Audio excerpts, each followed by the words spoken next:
Alec was just a mischievous kid who spent most of his time fooling around near the capital, doing random things like fishing by the river. One day, a shining magician named Eldest approached him and asked if he was interested in magic. At first, Alec thought Eldest was some kind of shady agent or something like that, but soon, he realized that Eldest genuinely wanted to teach him magic. Eldest began teaching him how to cast spells, but in a very different way. He would tell Alec to think about the friends he would make in the future, friends he might one day need to protect from monsters. Because of this emotional way of teaching, Alec learned magic incredibly fast. Still, he felt a little sad because it took him an entire day just to learn a simple spell. Eldest kept telling him that normal people take an entire month to learn the same spell, but Alec didn't pay much attention to that. He immediately asked Eldest to teach him another spell. Eldest laughed and said that one spell was enough for today. Alec got a little grumpy and sat there sulking. Eldest smiled and praised him, saying that Alec had incredible talent and that one day, even without him, Alec would become a great magician. He told him to leave everything to fate. Hearing that shocked Alec. He asked, "Then why are you teaching me at all?" Before Eldest could answer, a fish got caught on his fishing line. Eldest panicked because it was the first time in his life he had ever caught a fish. Alec burst out laughing and teased him, saying that for such a great magician he didn't even know how to fish. Both of them laughed loudly, and like that their teacher-student relationship continued. Time passed and Eldest taught Alec many things about magic. Then one day Eldest suddenly said that he was leaving the capital. Alec was heartbroken. He felt like he would never see his teacher again. Before leaving, Eldest gave him one final piece of advice. He said that if Alec ever got a chance to become a royal court magician, he should refuse it. Alec didn't understand why and asked again why Eldest taught him magic in the first place. Eldest smiled slightly and said that Alec's mother had once done something incredibly important for him and he was simply repaying that debt by teaching her son. That was the last time Alec ever saw his master. After that, Alec made up his mind to enter the Royal Magic Academy so that he could meet Eldest again. When he arrived there, he learned that Eldest had once been the Academy's top student and had become a court magician after graduation. But a few years later, he had been expelled from that position. Only then did Alec understand why Eldest had warned him against becoming a court magician. But instead of listening, Alec decided that he would become one himself and change the corrupt imperial court from the inside. Eventually, he achieved that dream. However, he soon realized that he should have listened to his master. One day in the middle of a dungeon,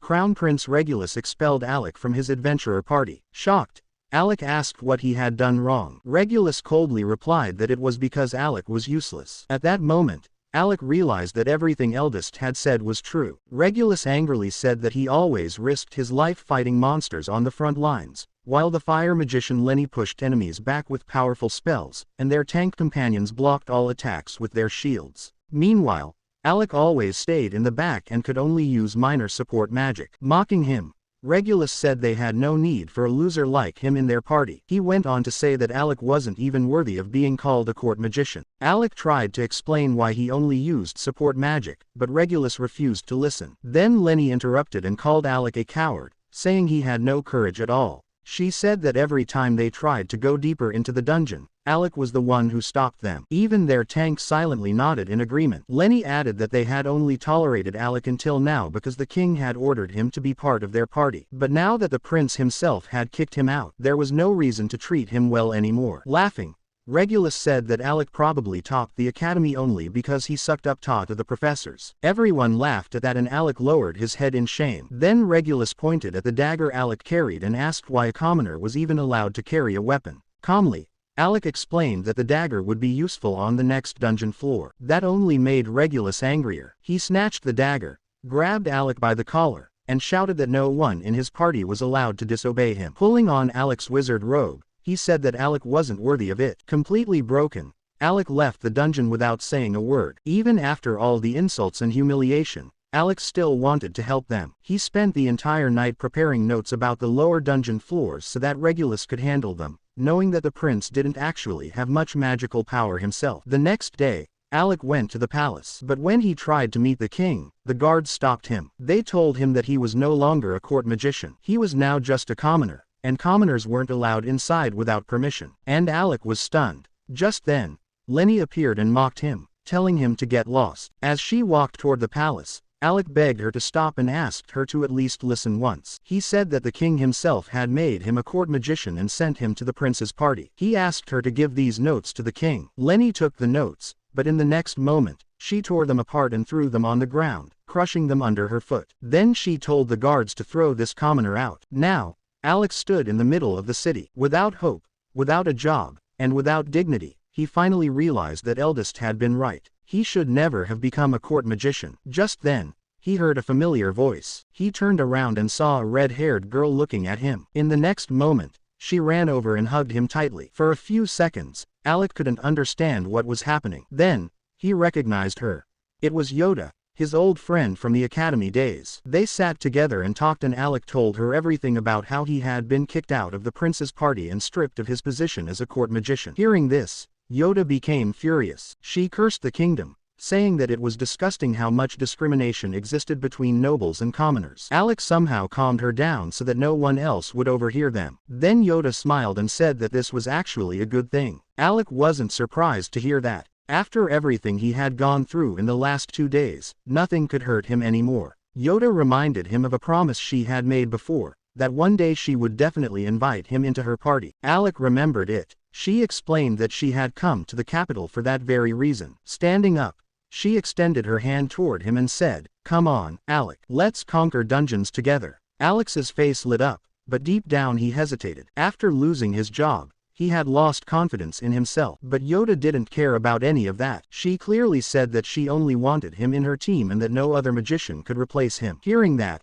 Alec became emotional and immediately accepted her offer. Yoda smiled happily and welcomed him to her A-rank party. The very next day, Alec left the country with Yoda. Along the way, he remembered Eldest's advice about never becoming a court magician. Now he finally understood that his master had been right. A few days later, news of Alec leaving the country reached Regulus and his party, but they didn't care. Regulus said that Alec had been called a genius at the academy and that trusting him had been a waste of their time. Laughing, Lenny said not to worry because soon a pure-blooded noble would join their party, making them even stronger. Meanwhile, Alec and Yoda arrived at a city called Exile, known as the City of Dungeons. Yoda explained that many adventurers lived there because nobles and commoners were treated equally. She was excited to register Alec as an adventurer, but as soon as they reached the guild, they were hit with shocking news. The receptionist said that Alec couldn't be registered in Yoda's party because her team went below floor 30 of the dungeon, and Alec needed at least 2 years of guild membership before he could enter such deep floors. Hearing that, Yoda became furious and demanded to know why an exception couldn't be made, saying that Alec was different. Duh. But the receptionist firmly refused. Yoda asks if her friend Krazia had come to meet them about this issue. The receptionist nods and says yes, she did come and she even threatened them, but people like that show up every day and they don't really care. Feeling disappointed, Alec and Yoda leave the guild and sit down in a public park. While having lunch, Yoda says that they have already reached dungeon floor 52 and they can't afford to wait for 2 years. But Yoda isn't the kind of girl who gives up so easily. She smiles and says that if they can't go to the deep floors yet, then they should start with shallow dungeons as a warm-up. Alec really likes her idea, and the two of them immediately head to a low-level dungeon filled with insect-type monsters. Yoda uses reinforcement magic to boost Alex's speed, and together they start defeating the monsters with ease. However, after a while, the situation starts getting serious. Yoda notices that the number of insects isn't decreasing. Instead, they're becoming stronger. Alec agrees and says that something must be wrong with their nest, which is why they're behaving like this. Still, he says everything is under control for now. They keep fighting. Suddenly, Yoda activates her shield and moves straight toward the nest. Alec tries to stop her, saying it's too risky, but she smiles and says it's nothing serious. She tells him that Alec isn't the same person he used to be. For the old Alec, monsters like these would have been nothing. She tells him to trust her and return to his true self. Her words hit Alec deeply. He realizes that Yoda is right. All he needs is to regain his confidence. He remembers Eldest's words that one day he would have to protect his friends from danger. At that moment, a new light returns to Alex's eyes. He immediately goes on the offensive, blasting several monsters away with fireballs and finishing the rest with his dagger. But then, a massive swarm surrounds them from all sides. Yoda doesn't panic at all. She creates a huge barrier to give Alec time to prepare a spell. Focusing all his power, Alec casts a powerful wide area spell, and in an instant, all the insects turn to ash. When everything calms down, Yoda laughs and pats him on the back, saying she told him he still had that power inside him. But suddenly, the ground starts shaking violently. The earth splits open, and a gigantic earthworm bursts out, attacking Yoda and almost swallowing her whole. Alex shouts that he'll save her and tells her to activate her shield. Yoda fully trusts him and immediately casts the shield spell. At that moment, Alex summons a fire serpent that burns the earthworm alive, turning it into ashes within seconds. Yoda is completely safe. She jumps down and runs toward Alec, laughing as she says that he's still the strongest attack mage she knows. She says today's fight reminded her of their academy days. She recalls how once at the academy, they fought a 5-headed dragon so powerful that no weapon could hurt it. But Alec erased it with a single spell. With just a little preparation, they cleared dungeon floor 68 on the same day and set a new record at the academy. She says it's time for Alec to reunite with his old party, Shireen. When they defeated the level 68 boss and returned to the Magic Academy, everyone welcomed them enthusiastically. They were told that they were the best batch the academy had ever seen. Even their instructor, Rosie, realized that there was something special about those 4 students. They understood each other perfectly and were unbeatable as a team. When they returned from the dungeon, their bodies were covered in wounds and cuts, but their faces were filled with wide smiles. They had broken the Academy's greatest record. Before them, no team had ever gone past floor 32, but they had cleared the entire level 68 dungeon with ease. Then came graduation day. Rosie announced the final scores. Ren ranked 4th. Crazia was 3rd. Yoda took 2nd place. And at the very top was Alec, the highest scoring student in recent history in the class valedictorian. Everyone was happy back then. They were joking around, teasing their instructor and getting lightly scolded as the 4 of them left the academy together. Other students watched them with jealous eyes, believing that these 4 would become a legendary party known across the entire continent. No one expected that Alec would suddenly decide not to become an adventurer and instead choose to become a court magician. His companions were shocked, but they also knew that a court magician's life was easier with higher pay and less danger. So instead of blaming him, they wished him well. Back then, Yoda had promised that one day they would fight together again. And now that promise had finally come true. In the present, Yoda and Alec are enjoying themselves at a bar. After just one glass of a boosted drink, Yoda completely blacks out and gets drunk. She starts angrily complaining about why they still haven't been given permission to enter deeper dungeons. A short while later, she falls asleep on the bench. Alex smiles, thinking that she was always like this, even during their academy days, full of energy. He takes off his jacket and gently drapes it over her so she doesn't get cold. But a man sitting at the bar gets irritated when he sees this. He walks over and starts mocking Alec. Alec ignores him, thinking the guy looks like an Andrew Tate fan with a bad attitude and serious anger issues. Enraged, the man grabs a bottle and tries to smash it over Alec's head, but Alec effortlessly activates a mana shield and the bottle stops midair. Seeing this, the man smiles, clearly happy that Alec finally noticed him. He says he knew Alec was a court magician. He adds that he never expected someone as elite as Alec to try becoming an adventurer. Alec is surprised, but he's even more shocked when the man pulls a card from his pocket and places it in front of him. It's an adventurer pass. Alec asks what he's doing. The man says it's an apology token for the bottle test, but if Alec wants that pass, he'll have to show his magic. Alec is still confused when suddenly Yoda wakes up, rubbing her eyes, and says, "Oh, Guildmaster, what are you doing here?" Alec freezes. Is this man really the Guildmaster? And why is he giving him this kind of pass? Now looking much calmer, the man hands Alec the pass and tells him to come with him. He takes both of them toward the training grounds and explains that this is an underground training area beneath the academy where he tests parties that want to raise their level. And this is where Alec will have to show his true power. It wasn't the right time, and Alec had already had a few drinks, but he confidently says to relax and that he still has plenty of mana left to fight. That's when the guild master finally gives a proper introduction and says his name is Levi. Alex's mind immediately flashes back. Levi, that's the same name as the former leader of an S-rank party, a legendary figure. Levi laughs and says, "Those old days feel like a distant memory now." Then he explains the rules of the test. They're simple. Impress him with magic. That's it. Both of them get ready to spar. Alec makes the first move and fires off a powerful thunderbolt spell. Levi expertly dodges it and counters with water magic, launching massive spheres of water toward Alec. As Alec dodges them, he realizes that Levi has a clear range advantage. That means he needs to change his strategy. He decides to take the fight into close combat. But the moment Alec moves forward, Levi doesn't retreat. Instead, he slams his fist into the ground, uses reinforcement magic to boost his speed, and rushes at Alec like lightning. At the last second, he sidesteps, circles around Alec so fast he looks like a blur and then lands a devastating punch. Alec barely blocks it with his mana shield. The shield shatters and Alec is sent crashing into the wall. Impressed, Levi says it's incredible that Alec survives such a powerful hit since most people wouldn't even be able to stand afterward. But Alec steps out of the cloud of dust, smiles, and says that Levi truly is a real S-rank adventurer. Levi is confused. He expected Alec to panic or break, but instead, Alec calmly says that he forgets sometimes that he's no longer a court magician. Back then, he was only allowed to use defensive magic and follow strict rules. But now, he's free, and now he can use all of his magic. Levi laughs and tells him to come at him. Alec raises his staff, but this time, he transforms it into a magical blade. Levi throws water balloons again, but Alec dodges swiftly and slices one apart with a single slash. He acts like he's going fully offensive, baiting Levi into using his full strength. That was the plan. The moment Levi activates his boosting magic and charges straight at him, Alec triggers a trap beneath him. A thunderbolt explosion hits Levi hard and Alec flashes past him like a streak of lightning. Levi stands still for a moment,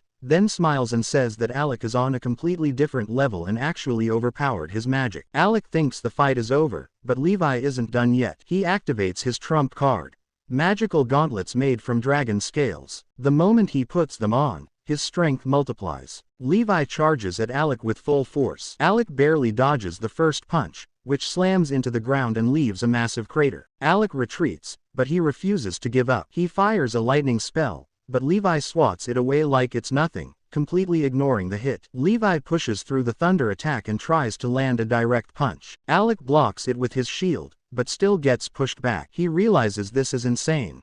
Levi is like a monster, and Levi still has more tricks left. He activates the special ability of his magical gauntlets, instantly healing all his injuries. Alec understands that the longer this fight goes on, the lower his chances of winning become, so he decides to go all out. He launches relentless attacks at Levi, one after another, but Levi blocks every single one, mocking him and asking if that's all he's got. Alec doesn't back down. He fires back with some trash talk of his own, tilting the guild master. Enraged, Levi throws a powerful punch, but Alec dodges instantly and catches an opening. Levi gets even angrier and attacks again with full force, but his punch crashes into the wall as Alec ducks underneath. When the dust clears, Alec emerges completely unharmed and rushes toward Levi. But just as he attacks, his staff suddenly goes limp and Alec collapses to the ground. He's unconscious. His mana is completely depleted. Yoda immediately rushes over and starts healing him with regeneration magic. At that moment, Ren walks in and laughs,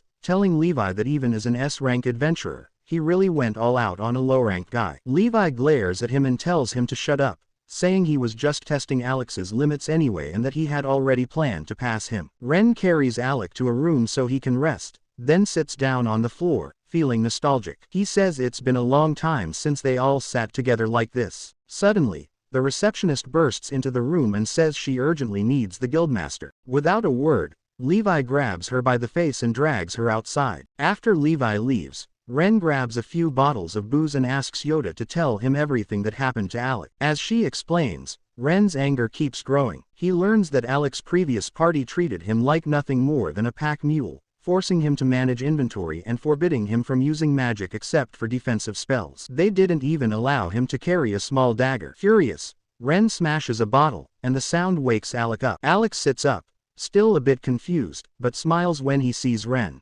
Yoda laughs and tells him that the guildmaster gave them the pass. Alec's face lights up as he realizes that means they can now go into higher-level dungeons together. Ren smiles, but says that before that, there's one more thing they need to do. Alec doesn't understand what Ren means. Ren grins and says that first they need revenge. He explains that they should infiltrate the royal city, reach the palace, and beat the prince and his party into the ground. What? Alec immediately refuses, saying they're not doing that. Yoda nods and reminds him that fighting other parties is strictly forbidden. Alec places a hand on Ren's shoulder and calmly says that he doesn't care about what happened in the court anymore. For him, their life as adventurers is more than enough. Ren thinks for a moment. Then a mischievous smile appears on his face. He says he's got it. If they really want revenge, they should become the strongest party in the world. Then the prince will burn to ashes on his own. And if the kingdom ever needs help, they'll be forced to come begging. And how satisfying it would be to say no to their faces. Alec laughs and agrees to the deal, and just like that, they decide that their new goal is to become the strongest party in the world. Elsewhere, in another room, an S-rank adventurer named Krista lies badly injured, barely breathing, as the receptionist applies bandages to her body. Levi's face is grim. If even an S-rank party is in trouble, that means the entire guild is at risk. In a weak voice, Krista says that her party is still trapped inside and needs help. Levi immediately calls an emergency meeting and orders all A-rank adventurers to prepare for a rescue mission to Dungeon Floor 64. Back in Alex's room, he meets Krazia. After a long time, both of her personalities seem much more mature. She asks why he didn't attend the meeting. Alec laughs and says it's because he's not an A- rank adventurer. Nate Kazia immediately casts a healing spell and all of Alex's injuries vanish in an instant. Just then, Yoda and Ren rush in. Ren excitedly shouts that they're going on a rescue mission. He explains that this dungeon is different. On floor 64, magic can't be used at all. Everything depends on potions. The S-rank party was completely wiped out and only Krista managed to escape to seek help. Alec asks Greya if she'll be okay working in a dungeon like that since her specialty is healing magic. She snaps back angrily saying she opposed it, but that idiot Ren vetoed her and sent them in anyway. They immediately start arguing again. Yoda steps in and says that the final decision should be Alec's. After all, the hardest task will fall on him, defeating the main floor boss. Alec thinks for a moment, then nods and says, it's decided. They're going. And so, fully prepared, they head toward the dungeon. Standing at the entrance, Ren smiles and says that this is where their legend begins. They quickly reach the dungeon entrance, but this dungeon is different from the others. It has a strange affinity that completely nullifies healing magic. That means no healing spells will work here at all. Everyone will have to rely on potions in their dodging skills to survive. The place where Krista's guild members are trapped is near the level 64 boss. But to reach that point normally, they would have to clear every level and defeat all the bosses along the way. Ren immediately realizes that going level by level would take far too long. That's when Yoda pulls out a magic crystal and explains that Krista herself gave it to her. With this crystal, they can skip all the intermediate levels and teleport directly to level 64. Alec instantly understands how rare and powerful this magical item must be. But Krista didn't care about any of that. Her only goal was to save her teammates, which is why she gave similar crystals to the other parties as well, so everyone could reach the target level directly. Yoda then reveals that the level 64 boss is an undead monster. That means Krazia's magic won't be effective here. And since Krozia is mainly a support mage, most of the fighting responsibility will fall on Alec. Ren tells him to conserve his mana and says he'll handle the smaller enemies himself. If Alec runs out of mana in front of an undead boss, things could get really dangerous. Krazia agrees, but she also warns everyone seriously. From this point on,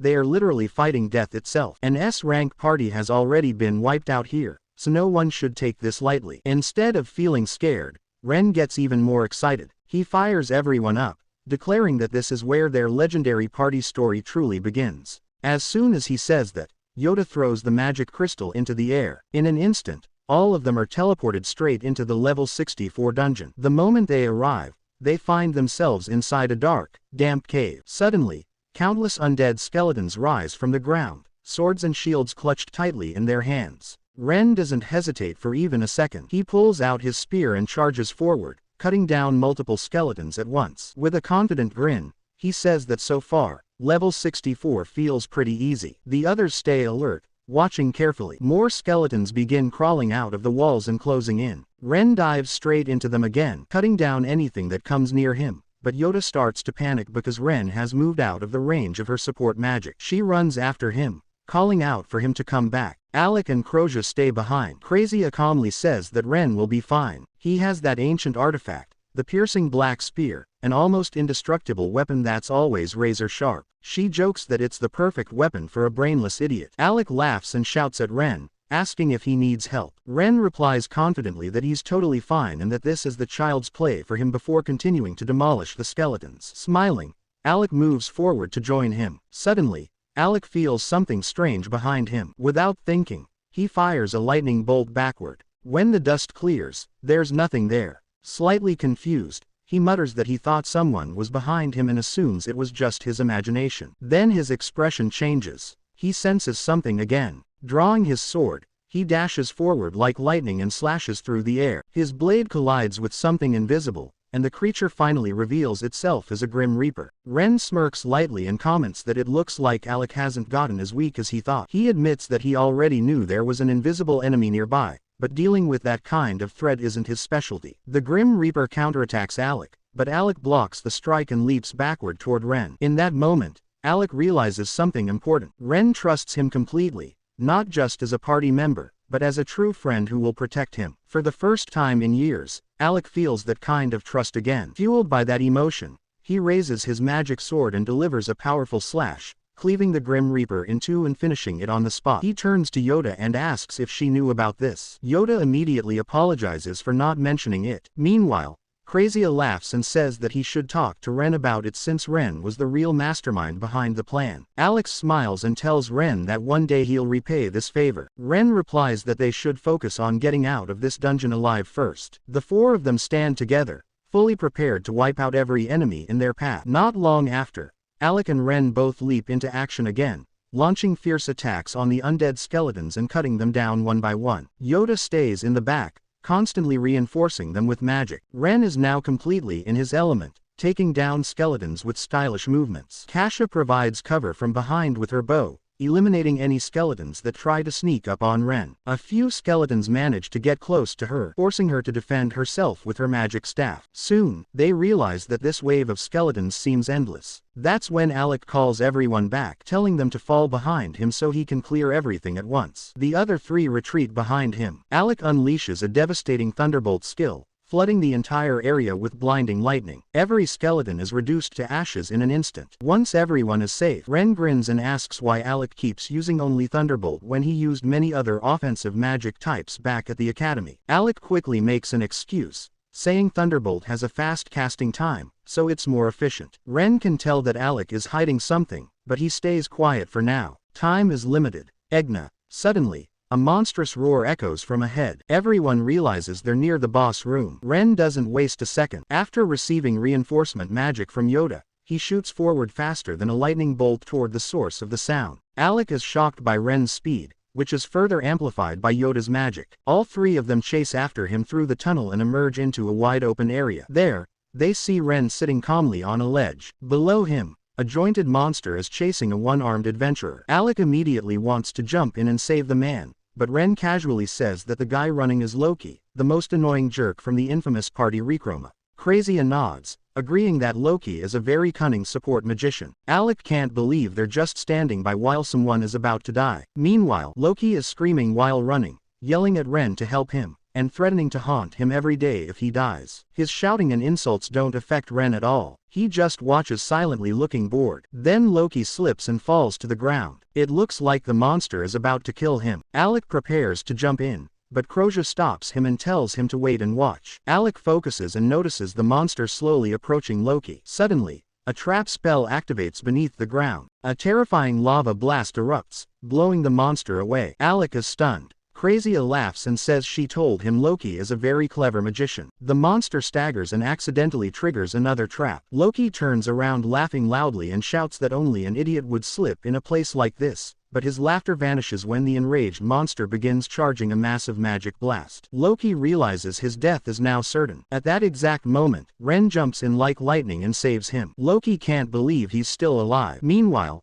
Alec, Yoda, and Crazia jump down to face the monster head-on. The monster charges straight at Alec, but Yoda blocks it with her magic shield. Alec immediately fires off a thunder spell, but the monster suddenly turns and rushes toward Ren and Loki instead. Alec shouts for them to stay alert and releases another thunderbolt, which strikes the monster directly. When the dust settles, the monster is still standing, now even angrier than before. Ren realizes he won't be able to stop it normally, so he uses a last resort move. He charges straight at the monster, slips between its legs, and throws it off balance. Then he grabs Loki and throws him toward Crazia. Both of them crash onto the ground. Yoda shouts for Crazia to take Loki to the ledge while they handle the monster. Ren immediately pulls out his spear and prepares to fight. As soon as Crazia gets Loki to safety, Yoda uses her boost magic to enhance all of Ren's stats. With everything he has, Ren charges at the monster, dodging its attacks, leaping into the air and driving a powerful spear thrust straight into its face. But the monster turns out to be incredibly strong. It swats Ren aside and slams him violently into the ground. Yoda immediately rushes toward him,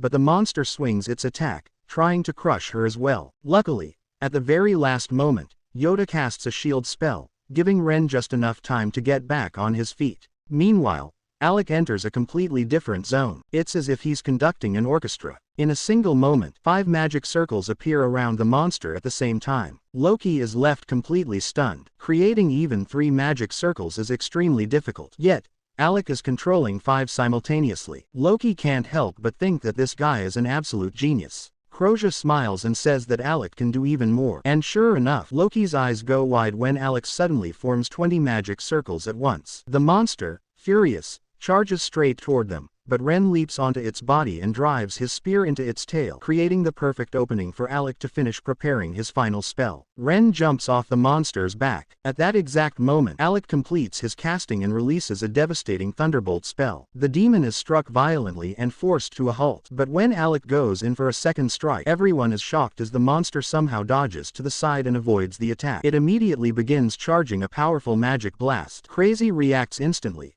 casting a blinding spell that leaves the monster unable to see for a few moments. Yoda takes advantage of the opening and casts another spell. Chains erupt from the ground, tightly binding the monster in place. Ren doesn't waste this chance. He hurls his spear like a javelin, piercing straight through the monster's head. At the same time, Alec prepares for his finishing blow. But to everyone's disbelief, the monster is still alive. Even while badly injured, it gathers all its remaining power and begins charging another magic blast. This time, Alec doesn't show even a hint of fear. He stands calmly and starts preparing the rarest spell of his life. A spell known by only 2 people in the entire world. The first is his teacher, Eldis, who created the spell. The second is Alec himself, the only one who mastered it. As the monster's magic blast rushes toward him, Alec activates his reflection magic. The blast rebounds back at the monster with double the strength. Even so, the monster proves to be incredibly tough and somehow survives, barely clinging to life.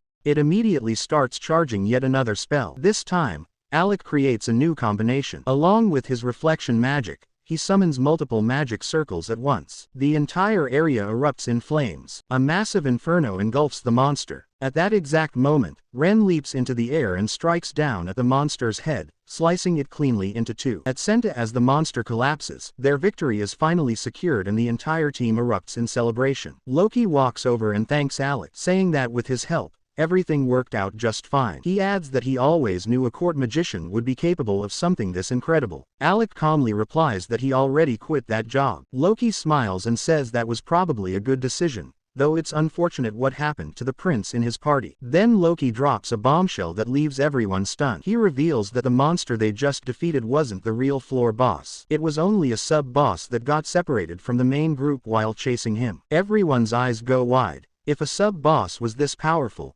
just how terrifying must the real boss be? Loki explains that the true boss is actually a necromancer disguised as a knight clad in black armor. Physical attacks don't work very well on it. They're only useful for buying time. Then he turns to Alec and hands him a magical wand with a cross carved at the top. The moment Alec sees it, he recognizes it. Loki explains that it's an ancient artifact. As soon as Alec grabs it, the wand transforms into a sword. Ren can't believe his eyes. He asks Loki why he's giving away something so valuable so casually and what his real motive is. Loki replies bluntly that it's simple. Alec will stand at the front of their formation as bait. Hearing that, everyone is shocked and asks what he means by that. Loki explains that from the outside, Alec looks like a weak mage. If they put him in front, the boss will see him as an easy target and rush straight toward him. When that happens, the rest of them will attack from behind together.